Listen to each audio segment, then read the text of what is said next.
Trade République, la banque pour mieux dépenser, épargner et investir présente Sud Radio, les incontournables de l'argent.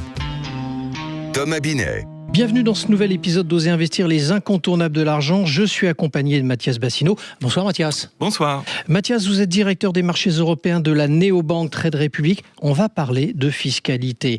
En quoi la fiscalité est-elle un vrai enjeu lorsque l'on parle de notre argent, Mathias ? Alors, c'est vrai que la fiscalité, c'est un sujet qui est aride. C'est-à-dire, c'est difficile de comprendre la fiscalité en détail parce que c'est un sujet qui est devenu en France extrêmement complexe. Donc c'est un sujet dont on parle souvent au mois d'octobre, quand il y a le débat sur le budget. C'est quelque chose qui a beaucoup occupé les discussions politiques en France depuis un an, mais qu'ensuite on a tendance à oublier. Donc la fiscalité peut avoir deux gros impacts sur votre vie financière et sur votre argent. Le premier, c'est au quotidien sur votre budget, puisque la fiscalité impacte votre budget du quotidien. Vous payez de la TVA quand vous faites des courses, vous payez de l'impôt sur le revenu, évidemment, en fonction de ce que vous gagnez. Si vous avez des revenus complémentaires, vous payez de la fiscalité dessus aussi. Et en fonction de comment vous structurez vos activités, surtout si vous êtes indépendant, ça peut avoir un très gros impact. Si vous êtes bien structuré, ça peut avoir un impact de plusieurs dizaines de pourcentages sur vos revenus. Donc sur les revenus, déjà, c'est important à maîtriser, surtout avec l'individualisation des parcours de vie et de travail. Donc c'est vraiment un sujet qu'il faut intégrer. Et ensuite, bien sûr, la fiscalité a un impact considérable sur votre épargne et vos investissements à long terme. Alors, vous nous parlez du budget personnel, en l'occurrence, et je comprends bien, puisqu'on le prend en compte pour préparer les impôts. Mais qu'en est-il pour le capital, en revanche ? Pour le capital, ça peut tout changer. Parce qu'on l'a déjà dit dans cette émission, il y a un truc qui s'appelle les intérêts composés, qui est extrêmement important pour construire du patrimoine à long terme. C'est-à-dire que l'argent que vous gagnez une année est réinvesti l'année d'après. Si vous payez beaucoup d'impôts sur les intérêts que vous avez générés, la boule de neige de vos intérêts composés va être plus faible. C'est pour ça qu'on a des dispositifs qu'il faut apprendre à maîtriser. On peut parler de 3 aujourd'hui. Le compte-titre pour investir sur n'importe quoi. Et là, vous payez 30% d'impôt sur les plus-values. C'est simple, c'est clair. C'est ce qu'on appelle le prélèvement forfaitaire. C'est valable pour le compte-titre. Pour le PEA, au bout de quelques années, le plan épargne en action, vous allez payer uniquement 17 et quelques sur vos plus-values. Donc c'est vrai que c'est beaucoup mieux pour vos intérêts à long terme. Enfin, sur l'assurance vie, vous avez d'autres types d'avantages fiscaux qui peuvent s'appliquer au bout d'un certain temps, au bout de plusieurs années. Et en particulier pour la transmission, pour la succession, c'est effectivement beaucoup plus intéressant de passer par l'assurance vie, par exemple. Donc maîtriser ça, ça peut tout changer. Pas uniquement pour payer moins d'impôts, mais surtout pour avoir davantage d'intérêts composés qui jouent.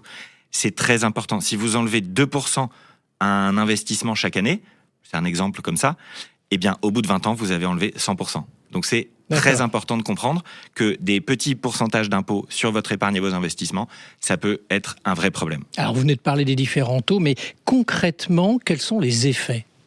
Les effets, ça dépend beaucoup de la situation de chacun. On a beaucoup parlé des effets de la fiscalité pour les gros patrimoines, parce que c'est plutôt pour eux que les conseillers de gestion de patrimoine s'expriment, c'est plutôt pour eux que la question se pose. Mais ça a des gros effets aussi, potentiellement, sur les petits patrimoines. Un effet pervers que je veux mentionner ici, c'est que quand on augmente la fiscalité sur l'épargne et l'investissement, on repousse des gens de l'épargne et de l'investissement. Oui, d'accord. Et c'est ça le plus grave.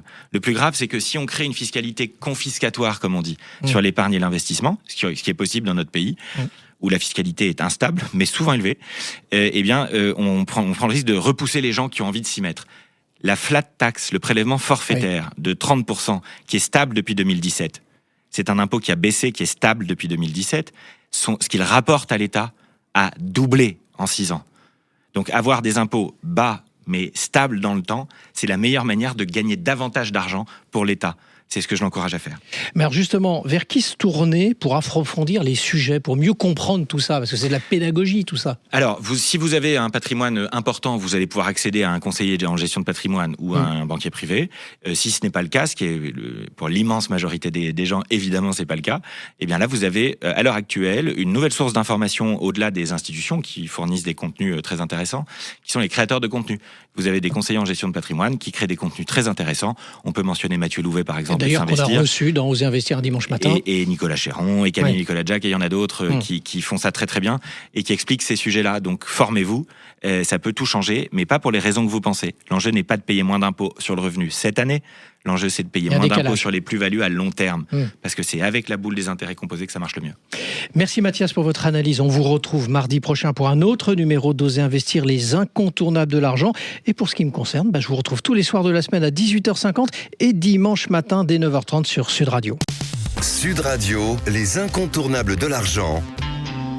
Thomas Binet. Avec Trade Republic, la banque pour mieux dépenser, épargner et investir.